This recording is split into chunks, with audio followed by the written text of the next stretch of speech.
हरे कृष्णा। तो आज शिला वंशीदास बाबा जी महाराज, इनका तिरोभाव दिन है। तो काफ़ी सारे भक्तों से मैंने सुना है कि हर बार जो है वंशीदास बाबा जी महाराज का जो भी तिरोभाव दिवस है या आविर्भाव दिवस है वो वैष्णव कैलेंडर में दिखता है, परंतु उनके बारे में बहुत कम लोगों को पता है।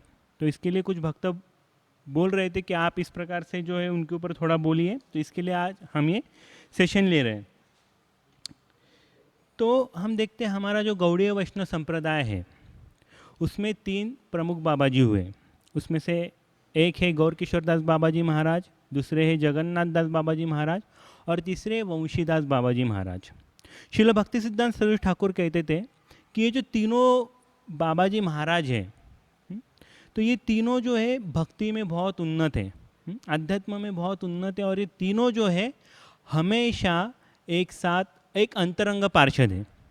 तो हम देखते कि हालांकि वंशीदास बाबा जी महाराज और गौर किशोर दास बाबा जी महाराज ये कभी मिले नहीं, और जगन्नाथ दास बाबा जी महाराज और वंशीदास बाबा जी महाराज ये भी आपस में कभी मिले नहीं, परंतु उसके बावजूद भक्तिसिद्धांत सरस्वती ठाकुर कहते हैं कि ये क्या है, ये दोनों अंतरंग, ये तीनों जो है अंतरंग पार्षद हैं। तो इस प्रकार से भक्तिसिद्धांत सरस्वती ठाकुर इनके बारे में कहा करते थे। तो हम देखते कि इनका जन्म कैसे हुआ। तो इनका जन्म 1859 में मस्जिदपुर नाम के ग्राम में हुआ। तो ये मैनमेन सिख डिस्ट्रिक्ट उस समय जो था, स्वतंत्र के पूर्व मैनमेन सिख डिस्ट्रिक्ट कहा जाता था। तो अभी इसको किशोरगंज कहा जाता है। तो ये है आज के बांग्लादेश में ये स्थित है। तो इस जगह पे इनका जन्म हुआ। इनके पिताजी का नाम था सनातन बर्मन। तो ये एक बहुत गरीब थे और इनका व्यवसाय था मछुआरे का। तो मछलियाँ पकड़ते थे और उसको बेचा करते थे। तो ये जो था ये उनका व्यवसाय था। तो इस प्रकार से ये अपना घर चलाते थे और बहुत गरीबी में ये जीवन जीते थे। तो उनकी पत्नी थी सर्वसुंदरी देवी। तो ये भी एक साधारण बंगाली महिला थी। तो जो भी ये बहुत सारे ये उपवास किया करती थी, अलग अलग तपस्या किया करती थी, ताकि इनका परिवार जो है वो सुखी रह सके, सुखपूर्ण रह सके। तो इस तरह से जो है इनके माता पिता थे। तो इनके कुछ बच्चे हुए, तो उसमें से एक थे भैरव चंद्र। तो ये भैरव चंद्र ही आगे चल के जो है वंशीदास बाबा जी महाराज हुए। तो अभी ये भैरव चंद्र जो थे, जैसे कि मैंने कहा कि बहुत गरीब परिस्थिति थी इनकी, तो ये गरीबी में ही पले बढ़े। और जो भी पाठशाला या स्कूल वगैरह है, इसका तो कोई सब्जेक्ट ही नहीं था इनको वहाँ पे जाने के लिए। तो ऐसा कुछ था नहीं, तो कोई स्कूल नहीं, कुछ नहीं, तो ये अनपढ़ रहे। और अगर ये कुछ सीखे तो नदी से किस प्रकार से मछली पकड़ी जाती है और उसे किस प्रकार से बेचा जाता है, तो इतना ही इनको पता था। तो मछली पकड़ने के अलावा इनको कुछ नहीं आता था। तो दिन भर ये क्या करते थे, अपने पिताजी और बाकी जो मछुआरे थे उनके साथ उनका पूरा दिन जो है नदी पर बीतता था। और इस प्रकार से जब वो शाम को वापस आते थे गांव में, तो उनके गांव में एक गौर निताई का मंदिर था। तो उस मंदिर में वो जाया करते थे।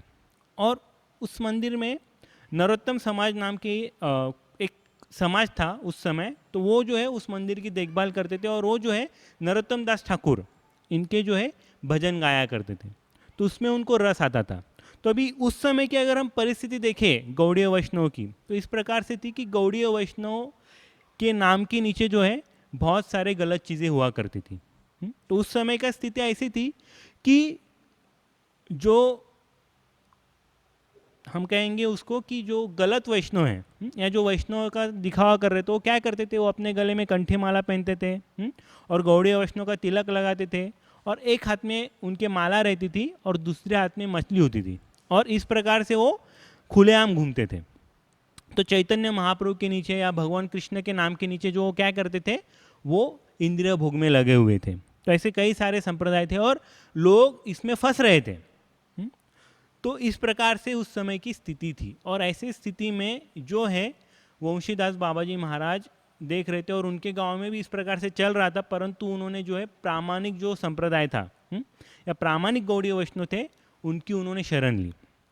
तो इस प्रकार से वो अभी दिन रात जो है, जैसा उनका काम खत्म हो गया तो क्या करते थे, मंदिर में जाते थे और नरोत्तम दास ठाकुर के जो भजन है उसमें पूरी तरह वो मग्न हो जाते थे, उसको गाना, उसको सुनना।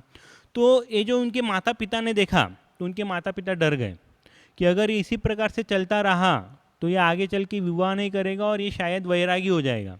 तो इसके लिए ये बहुत डर गया और डर कर क्या किया उन्होंने, उनका विवाह कर दिया। तो इनका विवाह हुआ। तो कुछ समय पश्चात, विवाह के कुछ समय पश्चात इनमें जैसा था वैराग्य जो है जागृत हो गया। और उन्होंने अपनी पत्नी और 6 महीने का जो बच्चा है उसका त्याग करके जो है वो अपने गुरु के आश्रम में गए। और वहाँ पे उनके गुरु ने उनको दीक्षा दी और उनका भैरव चंद्र नाम बदल कर उनका नाम रखा वंशीदास। और आगे चल के वो वंशीदास बाबा जी महाराज नाम से प्रसिद्ध हुए। तो उनके जो गुरु का आश्रम है उसका नाम था नियोग अखाड़ा। तो वो मस्जिदपुर में ही पंचोटी नाम का एक क्षेत्र था, वहाँ पे स्थित था। तो वहाँ पे वो 3 साल रहे और 3 साल वहाँ पे रहने के बाद वो नवद्वीप में आए।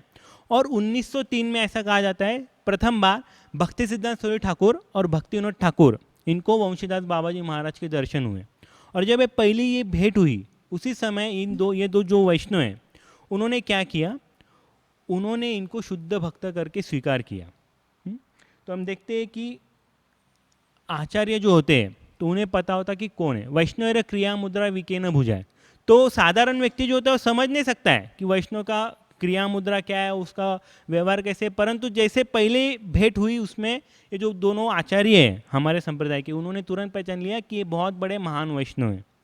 तो उसके बाद हम देखेंगे कि अभी जो जो लीला हम बताएंगे वंशीदास ठाकुर जी का, तो वो क्रोनोलॉजिकल ऑर्डर में नहीं है। तो जैसे जैसे वो दिया हुआ है अलग अलग भक्तों की यादों द्वारा आया हुआ है उस प्रकार से हम बताते जाएंगे। तो हम देखते हैं कि ये जो बाबा जी महाराज होते हैं, परमहंस बाबा जी इनको कहा जाता है। तो ये कोई भी शास्त्रीय जो रूल्स एंड रेगुलेशन है या शास्त्रों के कोई भी नियम है उसका वो पालन नहीं करते। जैसे कि अभी हम देखते हैं कि साधारण बताया जाता है कि नियमित माला संख्यापूर्वक माला जप करना चाहिए। तो जो परमहंस बाबा जी होते हैं इस प्रकार का कोई नियम पालन नहीं करते। और जैसे कि साधारण हम देखते कि नहाना वगैरह तो ये भी पालन नहीं करते। तो वंशीदास बाबा जी महाराज भी इसी प्रकार से थे। एक अवधूत की तरह वो रहते थे, कभी कपड़े पहनते थे कभी नहीं पहनते थे। हाँ, तो इस प्रकार से जो है इनका जीवन जो है वो चल रहा था। और इनकी वेशभूषा भी देखेंगे तो इनके जो भी बाल थे बहुत बड़े हुए रहते थे और दाढ़ी भी वो कभी करते नहीं थे, तो दाढ़ी भी एक अलग प्रकार से बड़ी हुई थी। तो जो साधारण जन समुदाय है वो समझ नहीं पाता था कि ये ऐसे क्यों रहते हैं, क्या कर रहे हैं। तो उनको कई बार क्या होता था वो अपराध भी करते थे इनके प्रति। तो इस प्रकार से कभी खाते थे कभी नहीं खाते थे। ऐसा कहा जाता है कि वो हफ्ते में 1 बार या 2 बार केवल खाते थे और उसके बावजूद भी जो है वो बहुत सशक्त और हेल्दी रहा करते थे। ऐसा कहा जाता है जो गौड़िया उस समय जो गौड़िया मठ के ब्रह्मचारी वो बताते हैं कि वो 80 साल के थे और जो तरुण ब्रह्मचारी उनके पीछे रहते थे। परंतु जब वंशीदास बाबा जी महाराज चलते थे तो कोई भी जो है वो उनके साथ नहीं चल पाता था। इतना उनका जो था गति थी, इतना उनका वेग हुआ करता था। तो जब वो भगवान कृष्ण की लीला करते थे, क्योंकि वो हमेशा क्या करते थे भगवान के बारे में सोचते रहते थे, तो भगवान कृष्ण की जब अगर वो एक लीला बता रहे हैं तो बताते बताते क्या करते थे वो दूसरी लीला के ऊपर चले जाते थे और दूसरी लीला शुरू कर देते थे। तो अचानक से भक्त समझ में पड़ जाते थे कि ऐसा क्या हो रहा है कि अभी ये लीला चल रही थी और अचानक इन्होंने क्या कर दिया, दूसरा लीला बताना शुरू कर दिया।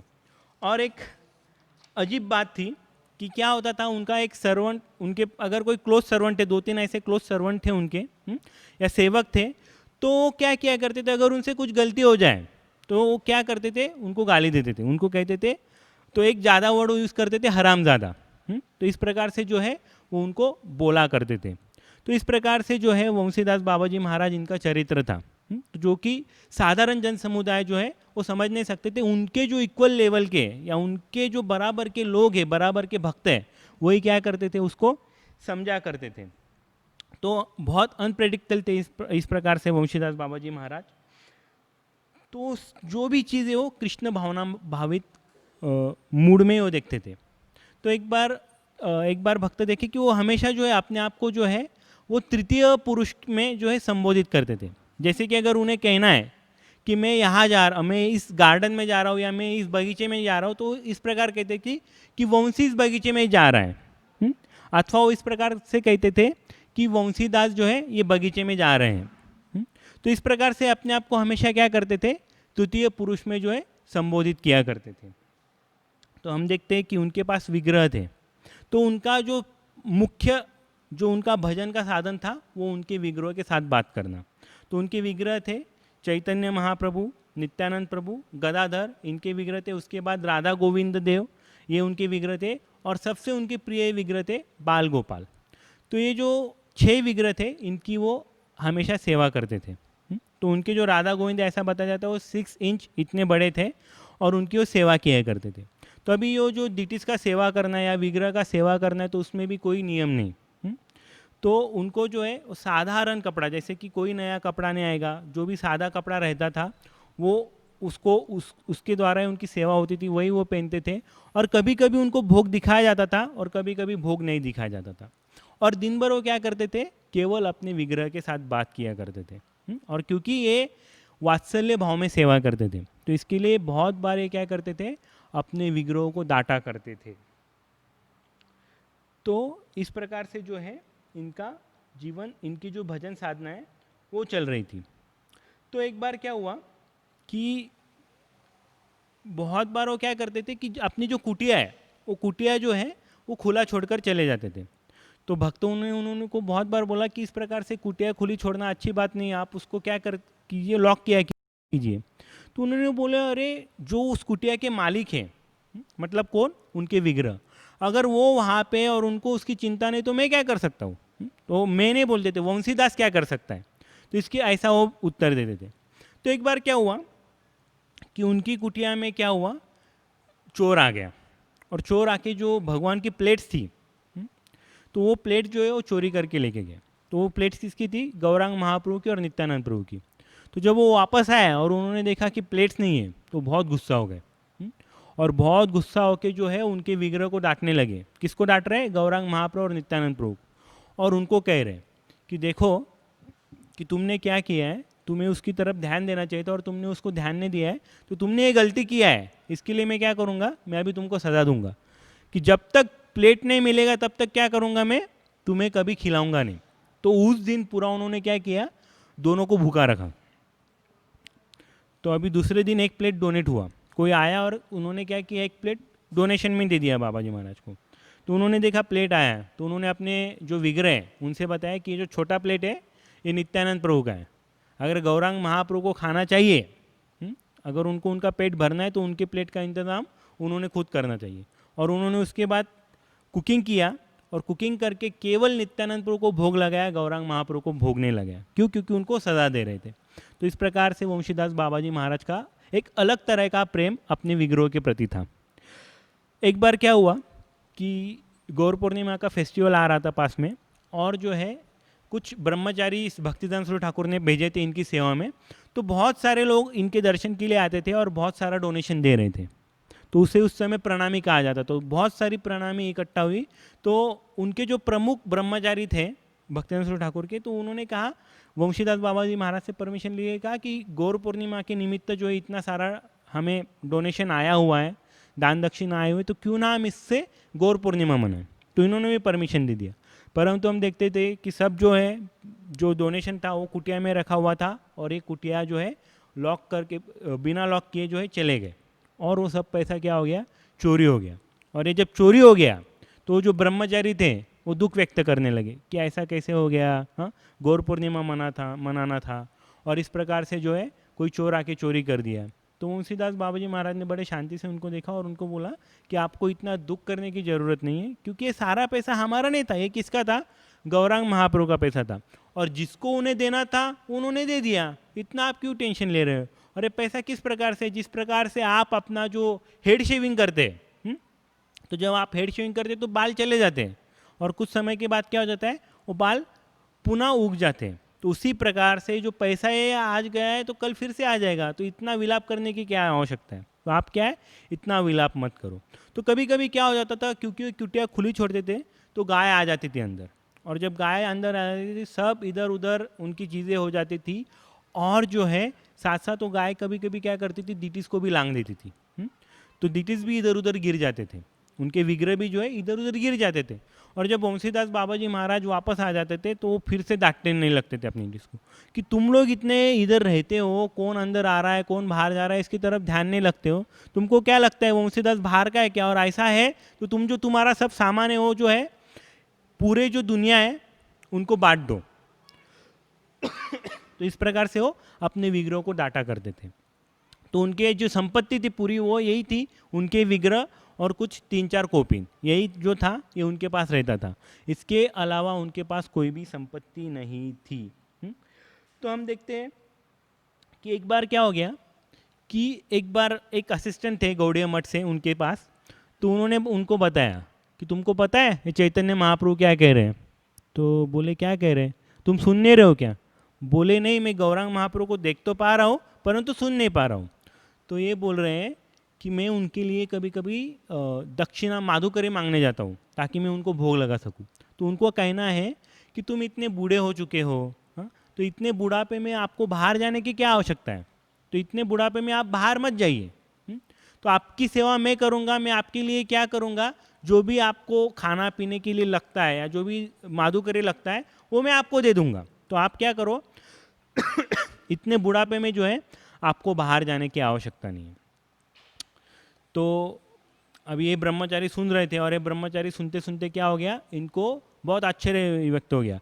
और उसी समय इसी ब्रह्मचारी के सामने वंशीदास बाबा जी महाराज गौरांग महाप्रभु को कहने लगे कि गौरांगा खबरदार, अगर तुम इसके लिए बाहर गए तो अगर तुमने ऐसा कुछ किया तो मैं क्या करूँगा, मैं तुम्हारी टांग तोड़ दूंगा। तो ये रिलेशन उनका और भगवान के बीच में था। तो इस प्रकार से जो है चलने लगा। और एक विशेष उत्सव होता है बंगाल में, होली, उसी दिन गौर पूर्णिमा भी रहती है।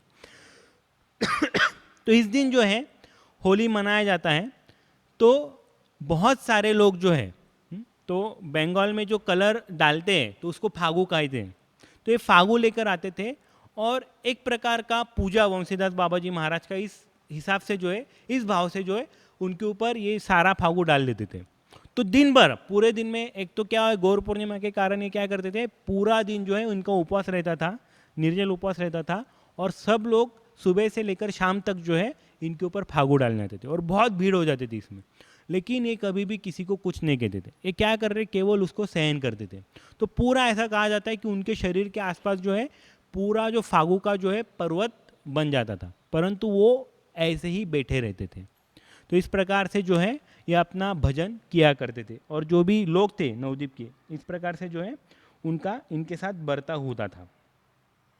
तो चैतन्य मठ एक बार उन्होंने सोचा कि हमें वृंदावन यात्रा जाना चाहिए, तो उनकी वृंदावन यात्रा जाने की इच्छा थी। तो चैतन्य मठ के जो ब्रह्मचारी थे वो उनकी सेवा में आ गए और चैतन्य मठ द्वारा दी गई जो सेवा है उससे बहुत प्रसन्न हुए और उसको उन्होंने एक्सेप्ट कर लिया। हालांकि देखा जाए तो कोई भी उनकी सेवा करने आए तो किसी से बात नहीं किया करते थे, किसी से सेवा भी एक्सेप्ट नहीं करते थे, क्योंकि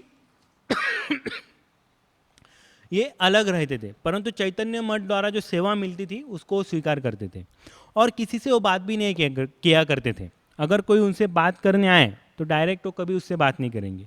तो कैसे बात करेंगे, अपने डिटेल्स के द्वारा।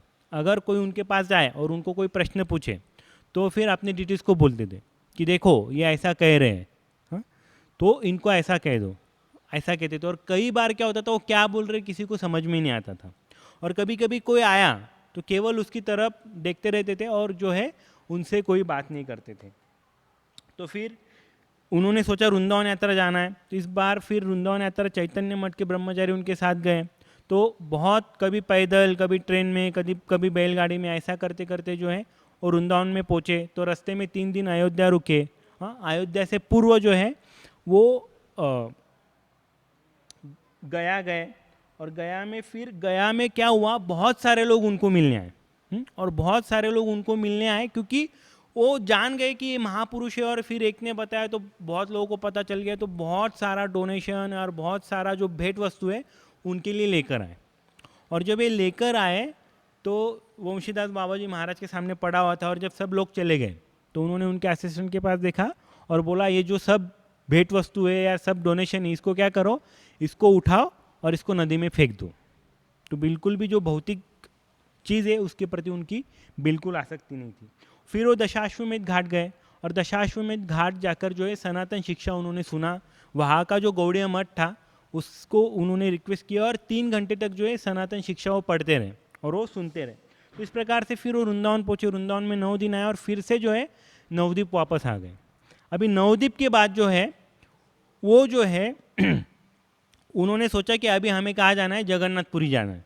तो उन्होंने कहा कि मैं जगन्नाथपुरी यात्रा जाने वाला हूँ। तो बैलगाड़ी में बैठे, बैलगाड़ी से अंबिका कालना गए, नवद्वीप से अंबिका कालना गए और वहाँ पे फिर ऐसा डिसाइड किया था कि ट्रेन से जाना है जगन्नाथपुरी। लेकिन उन्होंने अपना मन चेंज कर दिया, बोले नहीं हम ट्रेन से नहीं जाएंगे, तो हम कैसे जाएंगे हम जो है हम पैदल जाएंगे। तो अभी सब बाकी जो भी ब्रह्मचारी और जो भी उनके असिस्टेंट थे वो बोले ठीक है। तो अभी ये अंबिका कालना से पैदल जाने लगे। तो अभी देखो बंगाल से जगन्नाथपुरी पैदल जाना मतलब बहुत बड़ा ये जो है सफ़र है। तो ये पैदल जा रहे थे। तो अभी किसी को कहीं कुछ पता नहीं कि कब बाबा जी महाराज चलेंगे, कब रुकेंगे, कहाँ पे विश्राम करेंगे, कुछ नहीं। तो कभी कभी क्या होता था, भक्त लोग विश्राम कर रहे हैं और कुकिंग करने का जो भी है तैयारी कर रहे हैं और कुकिंग करने में लगे हुए हैं, कुकिंग करेंगे, प्रसाद लेंगे, फिर देखेंगे तो वंशीदास बाबा जी महाराज जो है बिल्कुल ध्यान नहीं देते थे। वो उठकर चलने लगते थे, किसके लिए, यात्रा के लिए। तो कभी कभी क्या होता था कि वो अगले गांव में चले गए और भक्त सब पीछे, तो भक्त फिर दौड़ के किसी प्रकार से जो है उनको पकड़ते थे। तो इस प्रकार से वो जालनी। तो कभी कभी क्या होता था, रात को भी ये अपनी यात्रा आरंभ कर देते थे और रात को जो है चलते थे। तो इस प्रकार से जो है ये चल रहा था। तो बहुत बड़ी यात्रा करके जो है ये जो है पुरी में पहुंचे। तो उसमें एक ब्रह्मचारी थे, जतिशेखर प्रभु या जतिशेखर दास ब्रह्मचारी कहा जाता था। तो ये उनका अनुभव बता रहे थे कि उन्होंने कभी भी पूरा जो यात्रा हुआ नवद्वीप से लेके जगन्नाथपुरी तक, उस पूरे यात्रा में एक बार भी बाबा जी महाराज को उन्होंने मल मूत्र त्यागते हुए नहीं देखा। तो देखो इतना बड़ी यात्रा, कई महीने लगे हो गए इसको, तो इन पूरे महीनों में उन्होंने एक बार भी उन्हें इस प्रकार से नहीं देखा। और जो है हफ्ते में 1 या 2 बार वो क्या करते थे, इस यात्रा में कुकिंग किया करते थे। और जो उन्होंने कुकिंग किया वही भगवान को भोग लगाते और वही खाते थे, उसके अलावा वो दूसरा कुछ भी नहीं खाते थे। तो इस प्रकार से जो है इनका वो चल रहा था। और यात्रा करते हुए वो कभी नहीं रुकते थे, केवल चलते जाते थे। और इसके बाद जो है उनका जो महाप्रसाद की बहुत बड़ी विशेषता थी। क्योंकि क्या, एक तो हफ्ते में 1-2 बार ही वो खाते थे और जब भी उनका वो महाप्रसाद वो खाते थे तो थोड़ा सा जो भी बच जाता था वो भक्तों को बांट देते थे। तो अभी भक्तिजन स्वरूप ठाकुर इनकी आज्ञा थी कि जैसे उनका महाप्रसाद मिले तो उसे क्या करना है, उसे आपस में खाना नहीं है, उसको क्या करना है, उसको अच्छे से पैक करना है और उसको मायापुर का जो गौड़ीय मठ है वहाँ पे भेजना है। और जैसे वो वहाँ पे आता था तो वो क्या किया करते थे कि वो भक्तों में बांटा जाता था। तो इस प्रकार से भक्तिजन स्वरूप ठाकुर की आज्ञा थी। और एक तो मायापुर मठ में आता था, या एक तो राधा रमन गेरा गोस्वामी का एक ग्रुप था वहाँ पे, तो उनको वो दिया जाता था। तो ये जो दोनों है, मायापुर मठ के ब्रह्मचारी और ये राधा रमन गेरा जो ग्रुप था, ये जो गोस्वामी है, तो ये बहुत इसका ये देखते थे, सब्र करते थे कि कब ये आएगा और कब ये आके जो है हम इसको खाएंगे। तो कुछ भी उनको लेना देना नहीं कि वो ख़राब हो चुका है, वो 1 महीने पहले का है, 15 दिन पहले का है, हाँ, तो कुछ उनको लेना देना नहीं, बस वो क्या करते थे, उसको खाते थे। तो इस प्रकार से जो वो महाप्रसाद भी बांटते थे, तो इस प्रकार भक्तिजन स्वरूप ठाकुर जो है उनके महाप्रसाद का जो है उसका उन्होंने इतना महत्व दिया। तो उसके बाद देखते कि वो जो है जब पुरी पहुँचे तो सबसे पहले वो कहाँ रुके, वो जो जगन्नाथपुरी का समुंदर था तो उसका जो बीच है वहाँ पर वो रुके। तो एक दिन क्या हुआ, अपने बीच पे वो उनकी डिटीज़ या उनके विग्रह के साथ बैठे थे, तो बाल गोपाल की तरफ देख रहे थे और बाल गोपाल की तरफ देख के बोला कि अच्छा तुम्हारा समुंदर में स्नान करने की इच्छा है। तो उन्होंने समंदर के पास देखा और बहुत दूर थे वो समंदर से, और वहाँ बैठकर वो लहर को बुलाने लगे कि आप इधर आओ और क्या करो, मेरे बाल गोपाल को स्नान करो। तो ऐसा जो कह रहे थे तो सच में क्या हुआ, एक बहुत बड़ी लहर आई, उन तक आई और उससे उन्होंने क्या किया, अपने बाल गोपाल का स्नान किया। तो इस प्रकार से वो जो है उनकी शक्ति थी। तो इस प्रकार से जब चल रहा था तो फिर वो पूर्वी दरवाजे पर, अभी उन्होंने बीच छोड़ दिया और जगन्नाथ मंदिर का जो पूर्वी दरवाजा है वहाँ पर आकर जो है अपना वास्तव्य करने लगे। तो एक दिन क्या हुआ, एक दिन पुरुषोत्तम मठ, पुरुषोत्तम गौड़ीय मठ वहाँ जगन्नाथपुरी में भक्तिधर ठाकुर ने स्थापित किया था। तो उसके जो प्रमुख सन्यासी थे उनका नाम है भक्ति प्रदीप तीर्थ गोस्वामी। तो ये अपने कुछ भक्तों के साथ जो है वहाँ पे हरिनाम संकीर्तन कर रहे थे, नगर संकीर्तन कर रहे थे। और नगर संकीर्तन करते करते हुए इस जगन्नाथ मंदिर के पूर्व दरवाजे में आए। और जब ये पूर्व दरवाजे पे आए तो उनको पता नहीं था कि बाबा जी महाराज वहाँ पे बैठे हुए हैं। तो उनका कीर्तन सुन के बाबा जी महाराज जोर से चिल्लाने लगे, तब तब हारी खोल फाटे बुक फाटे ना। तो इसका अर्थ ऐसा होता है कि भगवान का कीर्तन करते करते आप इतना मृदंग बजा रहे हो कि वो मृदंग फट जाएगा, परंतु लोगों का हृदय नहीं फटेगा। तो अभी जब इन्होंने चिल्लाया कि देखा कौन ऐसा बोल रहा है, तो देखा कि बाबा जी महाराज बैठे। तो भक्ति प्रदीप तीर्थ महाराज ने उन्होंने वहाँ पे कीर्तन रोका और उनको दंडवत प्रणाम किया। सारे भक्तों ने दंडवत प्रणाम किया और थोड़ी देर वहाँ पे बैठे और वहाँ पे चले गए। तो इस प्रकार से जो है उनका चल रहा था। तो अभी एक बार क्या हुआ, इस प्रकार से पूर्व दरवाजे पे बैठे थे तो हाथी के ऊपर भगवान के उत्सव मूर्ति का मिरौनुक जा रहा था। तो ये जब मिरौनुक जा रहा था तो उस समय क्या हुआ कि उन्होंने इस हाथी को देखा। और जब इस हाथी को देखा तो हाथी क्या कर रहा था, लोगों से पैसा ले रहा था। कि हम देखते हैं कई बार कि जो हाथी को ट्रेनिंग होती है तो हाथी को कभी कभी लोग क्या करते हैं, उसके सूंड में पैसा देते हैं और ये हाथी क्या करता है, अपने सूंड से पैसा लेकर जो है ऊपर अपना जो मालिक है उसको दे देता है। तो इस प्रकार से उन्होंने देखा और वो जोर से कहने लगे कि हाथी का कितना भाग्य है कि हाथी अपने मालिक का सेवा कर रहा है। हाँ, पशु होते हुए भी अपने मालिक का सेवा कर रहा है, लेकिन मैं ये सेवा नहीं कर रहा हूँ। और तभी वो नरोत्तम दास ठाकुर जो है उनकी जो भजन है उससे पद गाने लगे कि सही पशु बड़ा दुराचारी। तो ऐसा ये पद है, परंतु ये गा रहे थे यही पशु बड़ा दुराचारी। तो अपने बारे में कह रहे थे कि मनुष्य जन्म मिला है परंतु भगवान की सेवा नहीं कर पा रहा हो। तो ये उनकी नम्रता है। तो इस प्रकार से अभी पूर्व दरवाजे पर रह रहे थे। तो पूर्वी दरवाजे के बाद फिर क्या हुआ कि वो गुंडीचा में चले गए। तो गुंडीचा मंदिर के पास एक वट वृक्ष था, वहाँ पे गए। तो वो अगर वट वृक्ष देखते थे, क्योंकि इनकी आदत थी कि 24 घंटे जो भी वो देख रहे जो भी कर रहे हो भगवान से ही संबंधित हुआ करता था। तो वो कहने लगे कि ये क्या है, ये वंशीवट है। कौन सा? वृंदावन का वंशीवट, जहाँ पे भगवान की रासलीला हुई थी। तो ये वंशीवट जो है उसको ही वो मानते थे। तो उस वंशीवट के नीचे रहने लगे। तो अभी वहाँ पे क्या था, वहाँ पे उन्होंने अपना कुटिया बनाया, परंतु वहाँ पे कुछ शेवाइट्स रहते थे। तो हालांकि प्रामाणिक शिव भक्त नहीं थे, तो ये भी क्या करते थे, एक छोटा सा कपड़ा पहनते थे और पूरा जो शरीर है उसको राख फाँसते थे और उसके द्वारा क्या करते थे, लोगों से डोनेशन एकत्र करते थे। झूठा मूठा कुछ भी कहकर, झूठे भक्त दिखाकर। तो उनका एक ही था कि डोनेशन एकत्र करना और उसका किस प्रकार से गांजा पीना वगैरह, ये उनका चलता था। और जब उन्होंने देखा कि यहाँ पे एक आया है कोई, तो बाबा जी आए हैं, हाँ, और वो भी ऐसे ही कुछ कभी कुछ कपड़े पहनते कभी नहीं पहनते, तो उनको लगा कि ये भी हमारे जैसा है और ये क्या करने वाला है, अभी हमको हमारा कॉम्पिटिटर बनने वाला है और जो डोनेशन हमको आएगा ये उसको चला जाएगा। तो इसके लिए यहाँ पे रहना नहीं चाहिए। तो इसके लिए उन्होंने क्या किया, बाबा जी महाराज को तकलीफ देना शुरू किया और फिर बहुत उनको तकलीफ देने लगे, परंतु बाबा जी महाराज बिल्कुल विचलित नहीं रहे, अपने कुटिया में बैठे रहते थे। अभी इन्होंने देखा इसका इतना तकलीफ दे रहा है इसको, फिर भी जा नहीं रहा है। तो उन्होंने क्या किया, उनकी कुटिया को आग लगा दी। और कुटिया को आग लगाने के बाद भी बाबा जी महाराज जैसे बैठे थे वैसे ही बैठे रहे, ना वो बाहर गए ना अंदर आए। तो जैसे बैठे थे वैसे ही बैठे रहे। और सौभाग्यवश क्या हुआ, कुछ गौड़िया मठ के जो ब्रह्मचारी थे वो उनका दर्शन करने आए थे। और जब उन्होंने देखा आग लगाया तो किसी प्रकार से उन्होंने मदद वगैरह लेकर जो है वो आग बुझाई और बाबा जी महाराज बच गए। तो इस प्रकार से जो है बाबा जी महाराज रहते थे। तो फिर रथ यात्रा का समय आया, तो गुंडीचा मंदिर में रथ यात्रा आई। तो अभी रथ जो है इनके कुटिया के सामने रुक गया। तो अभी बहुत प्रयास करने लगे कि रथ जो है उसको किस प्रकार से निकाला जाए।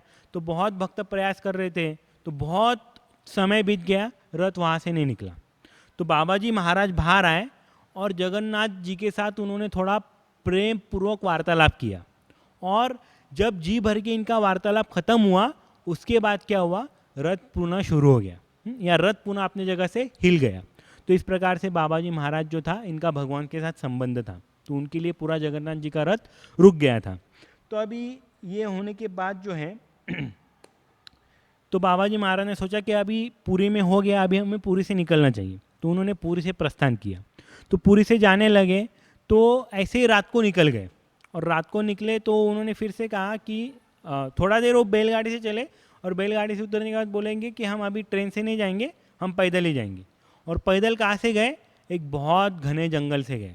और घना जंगल नहीं, केवल उसमें हिंस्र पशु भी रहा करते थे, शेर, भालू वगैरह वगैरह। तो उनके बीच से उन्होंने क्या अपना रास्ता तय किया, और फिर वो आगे की ओर चले गए। तो फिर बहुत देर चलने के बाद एक गांव आया, और फिर गांव के पास एक स्मशान था। तो उन्होंने बोला कि ये स्मशान भूमि है, इधर हम रुकेंगे। तो अभी ठीक है, तो स्मशान भूमि के पास बहुत बड़ा मैदान था, वहाँ पे रुक गए। वहाँ पे उन्होंने अपना जो भी कुटिया वगैरह लगा दिया। तो भक्त आए थे, वो सामान लेकर चलते थे, तो अपना कुटिया वगैरह लगा दिया। तो क्या हो गया कि बहुत सारी मक्खियाँ वहाँ पे थी। तो किस प्रकार से हमें देखना चाहिए, वो 24 घंटा जो है भगवान के स्मरण में ही रहते थे और भगवान के संबंध में सब देखते थे। तो क्या करने लगा, एक भक्त वो मक्खियों को दूर भगाने के लिए अपने कपड़ों से दूर भगाने का प्रयास करने लगा। तो वंशीदास बाबा जी महाराज उनको देख के बोले कि अरे देखो, ये ग्वाल बाल का घर है, ग्वाल बाल यहाँ पे रहते थे, तो ग्वाल बाल है तो यहाँ पे दूध रहेगा, और अगर यहाँ पे दूध रहेगा तो दूध का सुगंध लेके मक्खियाँ तो यहाँ पे आएगी। और कहाँ रुके थे वो? स्मशान में। तो स्मशान में ये उनकी चेतना थी। तो इस प्रकार से वो रह रहे थे। और क्या हुआ, उस जगह पे रह रहे थे तो वहाँ पे रेलवे स्टेशन भी पास था। तो अभी जब रेलगाड़ी गई, तो रेलगाड़ी का जो पहिया चलता है, तो उस पहिया को देख के वो चिल्लाने लगे, रासमंडल रासमंडल। तो पहिया देखकर उनको क्या याद आया? रासमंडल, क्योंकि भगवान का जो रासमंडल है उसी प्रकार से गोल होता है। और उसको देख के भी क्या, वो रासमंडल का याद करने लगे। तो रासलीला उनको याद आई। तो इस प्रकार से चल रहा था। तो फिर कुछ समय के बाद क्या हो गया, चलते चलते उनको टेलीफोन दिखा, टेलीफोन की वायर दिखी। तो वो वायर को देख के बोले क्या ये वायर वृंदावन जाती है? तो उसको भी उन्होंने क्या किया, भगवान से जोड़ दिया। तो इस प्रकार से चल रहे थे। तो एक बार चलते चलते क्या हुआ, एक गार्डन के पास आए, एक बगीचे के पास आए। तो बगीचे में बहुत सारे फूल थे, बहुत सारे फलों के वृक्ष थे, फल पके हुए थे। तो वंशीदास बाबा जी महाराज कहने लगे कि ये देखो, ये बगीचा फल और फूलों से भरा हुआ है, लेकिन वो वंशीदास की नाक तक नहीं आ रहा है। तो अभी सब भक्त को समझा नहीं क्या कहना चाहते हैं। तो जो सीनियर ड्यूटी उनको पूछा, तो उन्होंने कहा कि उनका कहना था कि देखो, ये जो है, उनका कहना ऐसा है कि ये जो कुछ भी है, हाँ, ये केवल भगवान की सेवा के लिए है, बाकी किसी भी इसके लिए नहीं। तो अपने आप को जीव समझते हैं, तो मेरे लिए नहीं है, केवल भगवान के लिए, ऐसा आशय इसके पीछे है। तो इस प्रकार से फिर बहुत वो सफ़र कर रहे थे, एक गांव से दूसरे गांव, फिर तीसरे गांव, ऐसा चल रहे थे। तो कभी कभी उनको जो है नाव से प्रवास करना पड़ता था। तो ऐसे ही फिर एक बार नाव में बैठ गए। तो जो बोटमैन था, या जो नाव चलाने वाला था, तो वो नाविक को भक्त पैसा दे रहे थे। नाव चलाते चलाते उनका ये हो गया, इधर से उधर जाना है, तो उनको पैसा दे रहे थे। तो जब वंशीदास बाबा जी महाराज ने देखा कि उनके जो असिस्टेंट या उनके साथ जो यात्रा में आ रहे हैं, वो अपने साथ जो है पैसा कैरी करके लाए, तो बहुत उनको गुस्सा आ गया और बहुत ज़ोर से चिल्लाने लगे। और वो जब चिल्ला रहे थे, डांट रहे थे, तब क्या था, वो जो नाव थी वो नदी के एकदम बीचों बीच थी। और बोले कि तुम ये पैसा लेकर आए हो, मतलब तुमने साथ में यम को लाया हुआ है, तुमने साथ में मृत्यु को लाया हुआ है, और तुम मेरे साथ आने के योग्य नहीं हो। तो अभी क्या, अभी तुम लोग इस नाव से उतर जाओ। तो अभी भक्त डर गए, अभी क्या करें, हाँ, नदी के बीचों बीच नाव, और अभी कैसे उतरे? और बाबा जी महाराज जोर से चिल्ला रहे, नाव से उतरो, नाव से उतरो। तो अभी क्या करें?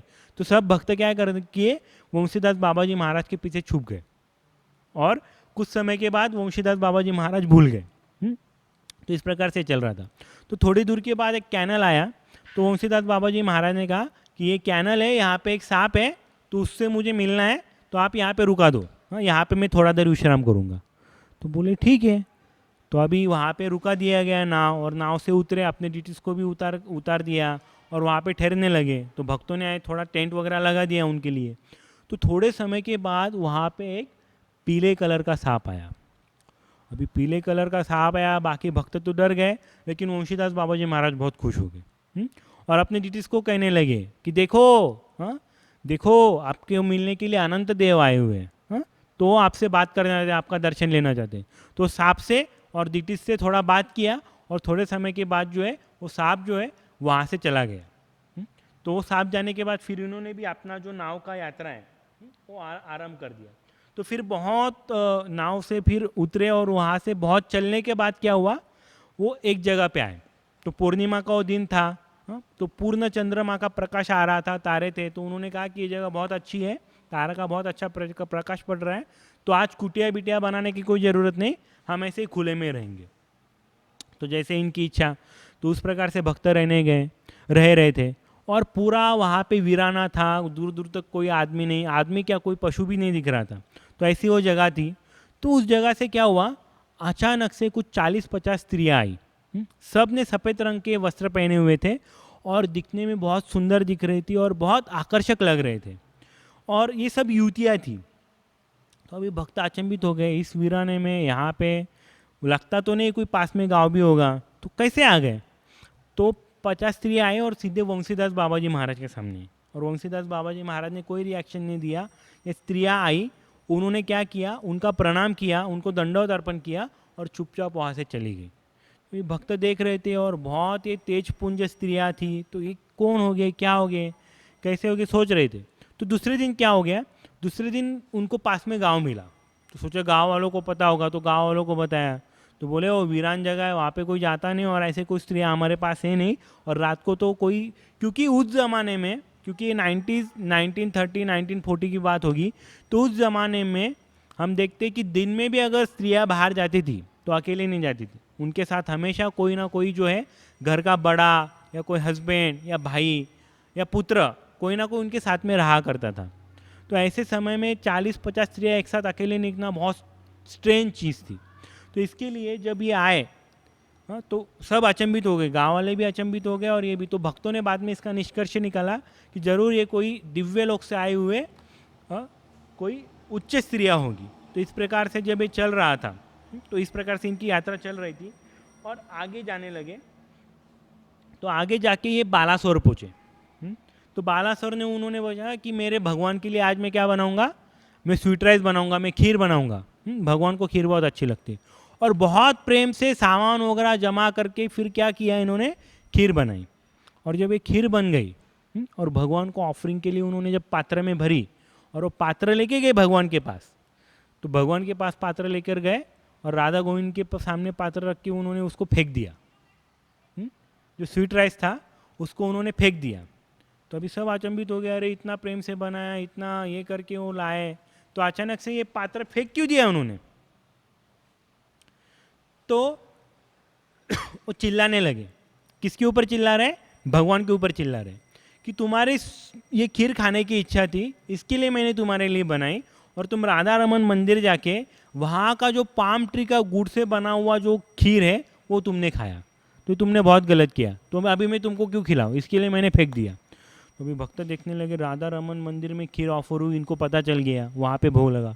तो उसी दिन उन्होंने एक लेटर लिखा और पत्र लिखकर पूछा कि ऐसा ऐसा इस दिन खीर ऑफर किया है क्या।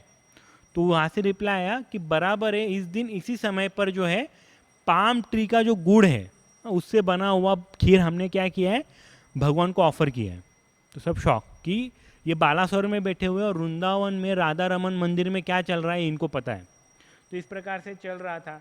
तो इस प्रकार से अभी जा रहे थे तो जतिशेखर प्रभु को लेटर आया, गौड़िया मठ से लेटर आया कि बहुत इंपॉर्टेंट एक सेवा है और उसके लिए आपको अपॉइंट किया गया है, तो कृपया करके आप क्या करो, जल्दी से जल्दी वापस आओ। तो अभी ये बहुत खुश थे हालांकि वंशीदास बाबा जी महाराज के साथ, लेकिन अभी विरह का समाचार मिला तो इन्होंने वंशीदास बाबा जी महाराज से आज्ञा मांगी, और आज्ञा मांग के उन्होंने पूछा कि आप बताएं कि इस प्रकार आगे से मैं किस प्रकार से अपना जीवन व्यतीत करूं, किस प्रकार से मैं रहूं, कौन से प्रकार की साधना करूं जैसे भगवान की मुझे प्राप्त हो, भगवान की कृपा प्राप्त हो, तो क्या करना चाहिए। तो वंशीदास बाबा जी महाराज ने इनकी तरफ देखा और इनको बोला कि देखो आप क्या करो, आप उनको एक उदाहरण दिया कि बोले कि हम देखते हैं कि समंदर के किनारे कभी कभी कोई पेड़ होता है, तो ये पेड़ कभी कभी रेत में रहता है, कभी कभी पानी में रहता है, क्योंकि जो बीच में पेड़ होता है तो लहरें आती रहती है जाती रहती है, तो क्या होता है कभी वो पानी के अंदर रहता है, कभी वो पानी के बाहर रहता है। तो एक दिन नारद मुनि ने इस पेड़ को पूछा, ये वंशीदास बाबा जी महाराज जतिशेखर प्रभु को कह रहे कि नारद मुनि ने उस पेड़ को पूछा कि तुम क्या कर रहे हो, ये सब क्या चल रहा है। तो उन्होंने बोला कि मैं रेत का बांध बना रहा हूँ, किसको रोकने के लिए, समंदर को रोकने लगे। तो मैं रेत का बांध बनाऊंगा और समुंदर को रोकूंगा। और इतना उत्तर देके वो चुप हो गए। अभी जयति शेखर प्रभु कंफ्यूज कि क्या बोला इन्होंने, मुझे क्या इंस्ट्रक्शन दिए। तो इसके पश्चात जो है जयति शेखर प्रभु फिर गौड़िया मठ में आ गए और फिर उन्होंने वहाँ पे सीनियर सन्यासी को पूछा कि वंशीदास बाबा जी महाराज ने मुझे ऐसा पूछा, तो वो क्या कहना चाहते थे, कुछ समझा नहीं, तो आप बताओ कि इसका क्या अर्थ होगा। तब फिर उन्होंने कहा कि देखो ये जो पेड़ है, ये जो पेड़ क्या कर रहा है, ये पेड़ जीव को रिप्रेजेंट कर रहा है। तो ये पेड़ जीव के समान है। तो कभी वो समंदर में रहता है, मतलब क्या होता है, कभी वो माया में रहता है, और कभी वो माया के, कभी वो पानी में नहीं रहता, रेत में रहता है, मतलब क्या होता है, माया में रहता है। तो जीव इसी प्रकार है, कभी वो माया से बाहर रहता है, कभी वो माया के अंदर रहता है। और वो पेड़ जिस प्रकार से रेत का बांध बना रहा है, इसका मतलब क्या है कि वो अपने प्रयासों से क्या कर रहा है, उस माया को रोकने का प्रयत्न कर रहा है, परंतु ये कभी पॉसिबल नहीं है। तो अपने साधना द्वारा क्या होता है, कभी भी हम माया को रोक नहीं सकते। तो अगर हमें माया से बचना है तो क्या, केवल भक्तों का कृपा, केवल भक्त की कृपा से अगर हम बचेंगे तो ये क्या हो सकता है, हम माया से बच सकते हैं। अन्यथा हमारे साधना से हम कभी भी जो है इस माया से नहीं बच सकते। इसके लिए जब भक्तों का कृपा होगा तभी क्या होगा, हम माया से बच सकते हैं। तो देखो इतना उन्होंने केवल एक ट्रिक एग्जाम्पल से इतना बड़ा ज्ञान दे दिया। तो इसके आगे फिर हम देखते हैं, इसके अगर उनकी यात्रा चालू रही तो बीच में उन्होंने बोला कि अभी मुझे वृंदावन जाना है, तो वृंदावन के लिए निकले। तो वृंदावन जाते थे, फिर एक ब्रिटिश अधिकारी उनको आके मिला, क्योंकि अंग्रेज़ों का ज़माना था। तो इसका नाम था डॉक्टर हेयर। तो ये अच्छे से बंगाली बोल सकता था। तो ये बंगाली बोलकर इसने इनसे पूछा, बहुत सारे प्रश्न पूछे कि आप जो ये सब कर रहे हैं, तो ये सब करने की आवश्यकता है क्या, आप क्या कर रहे हैं एग्जैक्टली। तो उन्होंने बोला कि मैं तो भक्ति करने का प्रयास कर रहा हूँ। हाँ, और नकुल और सहदेव चले गए। अभी अचानक से बीच में नकुल सहदेव कहाँ आ गए। तो फिर उन्होंने फिर से प्रश्न पूछा कि अगर नकुल और सहदेव चले गए, वो लोग चले गए, तो ये साधना वगैरह करने की ज़रूरत है क्या। तो वो बोले कि नकुल और सहदेव है, लेकिन वो क्या है, अपने ऑर्डिनरी लोगों के सामने दिखाई नहीं दे रहे। और जहाँ पे वो है वहाँ पे भगवान कृष्ण भी है, लेकिन हमें क्या है, वो दिखाई नहीं देते। तो इन्होंने फिर से प्रश्न पूछा डॉक्टर हेयर ने कि क्या आप भी दुखी होते हो। तो बोले कि अभी मैं दुखी हूँ, परंतु जब मैं गौर निताई की सेवा करता हूँ तब मैं सुखी हो जाता हूँ, क्योंकि मैं खुश रहता हूँ, क्योंकि मेरा जो है मेरा कृष्ण का संसार है, और क्योंकि आप दुखी रहते हो क्योंकि आपका माया का संसार है। तो ऐसा कह के उन्होंने डॉक्टर हेयर को क्या कर दिया, भेज दिया। तो इस प्रकार से जो है वो हमेशा भगवान के चिंतन में रहते थे। तो फिर भक्ति सिद्धांत सरस्वती ठाकुर और बाबा जी महाराज, इनका एक बहुत विशेष रिश्ता रहता था। तो बहुत आदर सत्कार करते थे भक्तिसिद्धांत सरस्वती ठाकुर बाबा जी महाराज का। और जब भी भक्तिसिद्धांत सरस्वती ठाकुर बाबा जी महाराज को मिलने जाते थे तो बाबा जी महाराज जोर से चिल्लाते थे कि मंजरी आ गई, मंजरी आ गई।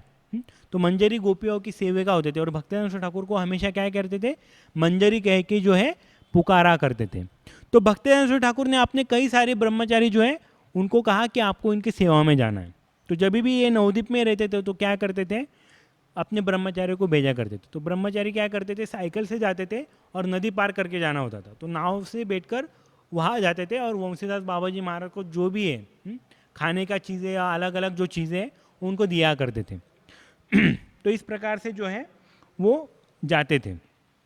तो क्या होता था, कभी कभी बाबा जी महाराज क्या करते थे, इन ब्रह्मचारियों का बहुत प्रेम से स्वागत करते थे, और कभी कभी क्या करते थे, कभी कभी केवल उनकी तरफ देख के बैठे थे, कोई रिप्लाई नहीं, कोई उनके साथ आदान प्रदान नहीं, केवल क्या करते थे, घूरते थे इनको। तो अभी थोड़े ब्रह्मचारी डर जाते थे, और कभी कभी क्या करते थे, अगर कोई लाके दिया तो उसको उठाते थे और उसको उठाकर जो है उसे जो है वो नदी में फेंका करते थे। और इस तरह से वो ब्रह्मचारी डर जाते थे और क्या करते थे, उनके ऊपर चिल्लाते थे। और इस प्रकार से कभी क्या होने लगा, फिर धीरे धीरे कुछ ब्रह्मचारी जो है इनके प्रति जो है अपराध करने लगे कि बाबा जी महाराज हमारे साथ ऐसा व्यवहार क्यों करते हैं, उन्होंने हमसे ऐसा नहीं करना चाहिए। और जब ये भक्ति सिद्धांत सरस्वती ठाकुर के कान पे गया कि इस प्रकार से चल रहा है, तो उन्होंने क्या किया कि उन्होंने सब ब्रह्मचारियों को डांटा कि देखो ये परमहंस बाबा जी है, और इनका क्रिया मुद्रा क्या है हम समझ नहीं सकते हैं, हाँ, आप क्यों ऐसा कर रहे हो। और उन्होंने क्या है उनका सेवा रोक दिया कि कोई भी जो है इसके आगे उनसे मिलने नहीं जाएगा। परंतु एक ब्रह्मचारी थे, वो सीनियर ब्रह्मचारी थे, इनका नाम था दोल गोविंद प्रभु। तो इनको ये हमेशा क्या करते थे, उनकी सेवा में जो है बेचते थे। तो इस प्रकार से बहुत सारी उनकी लीला है। नवद्वीप में एक बार जो है किसी ने उनको 2 मंजिला बिल्डिंग में रहने को बुलाया। तब ये 2 मंजिला बिल्डिंग में तो वो जो थी गंगा नदी के बहुत करीब थी। तो एक बार वो ऐसे ही पानी लेने गए तो वो अंदर आए और अंदर आके बोले कि सब कुछ क्या करो ऊपर के मंजिले में शिफ्ट करो, क्योंकि ऊपर के मंजिले में कभी जाते ही नहीं थे, नीचे ही रहते थे। तो सब कुछ ऊपर के मंजिले में शिफ्ट करो। बोले क्यों? बोले यहाँ पे बहुत बड़ी बाढ़ आने वाली है। तो बोले इनको कैसे पता, ना बरसात का कोई चिन्ह है ना कुछ है। हाँ, तो बोले नहीं, बोले सब कुछ ऊपर लेके जाओ। तो अचानक से पूरा का पूरा क्या कर लिया, ऊपर शिफ्ट कर दिया। तो बोले गंगा है, गंगा थोड़ी दूर पे पास में भी नहीं है, फिर भी बाबा जी महाराज कह रहे, लेकिन वो कह रहे इसके लिए सब ऊपर शिफ्ट कर दिया। और कुछ ही घंटों में बहुत घमासान बारिश हुई और बहुत बड़ी बाढ़ आई और जो उनका नीचे का फ्लोर था वो पूरा जो था पानी के अंदर था। एक बार क्या हुआ कि एक 7 साल की बच्ची थी। वो 7 साल की बच्ची हमेशा बाबा जी महाराज की कुटिया में आती थी और बाबा जी महाराज की कुटिया में आके कुछ ना कुछ उनको ला कर देती थी और बाबा जी महाराज भी उसका स्वीकार करते थे। तो एक दिन ऐसा ही हुआ तो रख कर चले जाती थी, बहुत ज़्यादा इनका आदान प्रदान नहीं होता था। तो बाबा जी महाराज ने उसको बोला कि अभी मत जाओ, रुको, अभी बाहर मत जाओ। तो उसने कुछ ध्यान नहीं दिया, क्योंकि बाबा जी महाराज, सबको पता था कि बाबा जी महाराज कुछ बोलते हैं जो किसी को समझ में नहीं आता। उसने ध्यान नहीं दिया और वो दरवाजे की तरफ जाने लगे। और जैसे वो दरवाजे की तरफ गए बाबा जी महाराज कूदे और उसको उन्होंने क्या किया, खींच लिया। और जैसे उन्होंने उसको खींचा तो बहुत बड़ी बिजली जो है उस दरवाजे के ऊपर गिरी। तो बाबा जी महाराज को पहले ही पता था कि ऐसे बिजली गिरने वाली है। तो एक बार अभी बाबा जी महाराज का बहुत नाम हो चुका था। तो एक बार क्या हुआ, एक कॉलरा ग्रस्त व्यक्ति उनके पास आया। तो बहुत ही तड़प रहा था और 2-3 घंटा ये कुटिया के बाहर रहा और चिल्लाता रहा कि बाबा जी महाराज मुझे ठीक करो, मुझे ठीक करो। तो बहुत घंटों के बाद बाबा जी महाराज बाहर आए और उन्होंने उसको क्या कर दिया, ठीक कर दिया। तो इस प्रकार से भी बाबा जी महाराज के पास सिद्धियाँ थी। तो इस प्रकार से जो है यात्रा जो जा रहे थे, परंतु यात्रा आते थे तो क्या किया उन्होंने, बीच में ही वो मस्जिदपुर फिर से चले गए। और जब ये मस्जिदपुर चले गए तो मस्जिदपुर जाने के बाद अभी क्योंकि जो वैरागी होता है उसका एक कस्टम होता है कि जो उसका घर है वो उसके घर पे नहीं जाएगा। विशेष रूप से जो पूर्व में गृहस्थ आश्रम में रहा हो, तो जो गृहस्थ आश्रम में रहता है वो पुनः क्या होता है, वो अपने घर पे नहीं जाता। तो क्योंकि वो मस्जिदपुर में नहीं गए, वो दूरी रुके और जो पंचवटी उनका जो अखाड़ा था पहले उनके गुरु का, उस स्थान पे रुके। और वहाँ पे रुक के क्या हो गया, कुछ दिनों बाद 80 साल से ज़्यादा इनकी उम्र थी, तो वहाँ पे उन्होंने क्या किया, अपना जो जीवन है उसको त्याग दिया। तो 23 जुलाई 1944 को क्या किया उन्होंने, अपने शरीर को त्याग दिया। तो उनका शरीर त्यागने के बाद वहाँ पे उनकी समाधि बनाई गई और उनके जो भाई थे उनका नाम था राजचंद्र। तो वो उसकी जो है उन्होंने वो भी फिर वैरागी बन गए, उन्होंने भी बाबा जी महाराज का दीक्षा ले लिया और वो उस समाधि के पहले क्या हो गए, पहले पुजारी बने। तो उसके बाद फिर गोविंद दास करके थे, उन्होंने उस समाधि का थोड़ा केयर किया, लेकिन उसके बाद भी थोड़ा सा उसका फिर उसकी तरफ ध्यान कोई देने नहीं लगा। फिर उसके बाद बाबा जी महाराज के प्रपौत्र जिनका नाम था गौरदास बाबा जी महाराज, तो इनको वो मंदिर दिया गया, फिर उसका जीर्णोद्धार हो गया और आज वो समाधि मंदिर वहाँ पे है, स्थित है। और बहुत सारे लोग जो है मस्जिदपुर में जाते हैं, उस समाधि के दर्शन करते हैं और बहुत उनको गर्व महसूस होता है। और हिंदू और मुसलमान दोनों वहाँ पे जाते हैं, उनके दर्शन करते हैं। बांग्लादेश में आज भी जाएंगे तो मस्जिदपुर बहुत अच्छा गांव माना जाता है, बहुत सुंदर गांव है। और उस मस्जिदपुर गांव के जो भी है, हिंदू या मुसलमान हो, वो गर्व महसूस करते हैं कि ऐसा बड़ा महात्मा हमारे गांव में जन्मा और उसकी समाधि हमारे गांव में। तो इस प्रकार से जो है वो वहाँ पे रहते हैं। तो हम देखते हैं कि श्रील प्रभुपाद ने भी 2 बार जो है वंशीदास बाबा जी महाराज के बारे में बोला था। तो उन्होंने क्या बोला था, जो एक डीटी इंस्टॉलेशन लेक्चर उन्होंने दिया था, तो उसमें कहा था कि डीटीज जो है, डीटीज के साथ हम रेसिप्रोकेट कर सकते थे। तो वंशीदास बाबा जी महाराज के एक बहुत बड़े भक्त थे, वो क्या किया करते थे, डीटीज के साथ बात किया करते थे। तो आप भी डीटीज के साथ बात करते सकते हो। तो ऐसा उन्होंने उनके प्रवचन में कहा। एक बार मॉर्निंग वॉक कर रहे थे, तो मॉर्निंग वॉक करते करते वो बोलने लगे कि वंशीदास बाबा जी महाराज हुए बहुत बड़े, तो वो जो है अपने विग्रह के साथ बात किया करते थे और अपने विग्रह को वो सदा दिया करते थे और अपने विग्रह को भोग भी लगाया करते थे और कभी कभी उनसे झगड़ा भी करते थे। तो ये उनका भाव था।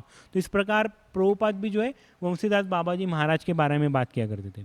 तो ये सब हमने जो कहा, हमने जो बताया, तो भक्ति विकास महाराज ने इसके ऊपर बुक लिखा है और उस बुक या उस किताब का नाम ही है वंशीदास बाबा जी महाराज। तो बहुत सुंदर ये किताब है। तो थोड़ा सा हमने सारांश में जो भी है 30-40 मिनट में जो है हमने बताया। अगर आपको और अच्छे से डिटेल चाहिए, अच्छे से पढ़ना है, तो कृपया करके आप ये बुक पढ़ें। तो आज के दिन हम वंशीदास बाबा जी महाराज इनसे ये प्रार्थना करेंगे कि जिस प्रकार से उनका सेवा था भगवान के प्रति और उनका एक मूड था, तो थोड़ा एक कण भी अगर वो हम में आ जाए या उसका एक ड्रॉप भी हम में प्राप्त हो, तो हमारा क्या हो जाएगा, जीवन सार्थक हो जाएगा। तो इसी प्रकार से हम वंशीदास बाबा जी महाराज से ये प्रार्थना कर सकते हैं कि उनके पद चिन्हों पर चलते हुए हमें भी क्या हो, उनको जैसे भगवान का प्रेम प्राप्त हुआ था उसी प्रकार जो है हमें भी भगवान का प्रेम प्राप्त हो। बहुत बहुत धन्यवाद। हरे कृष्ण।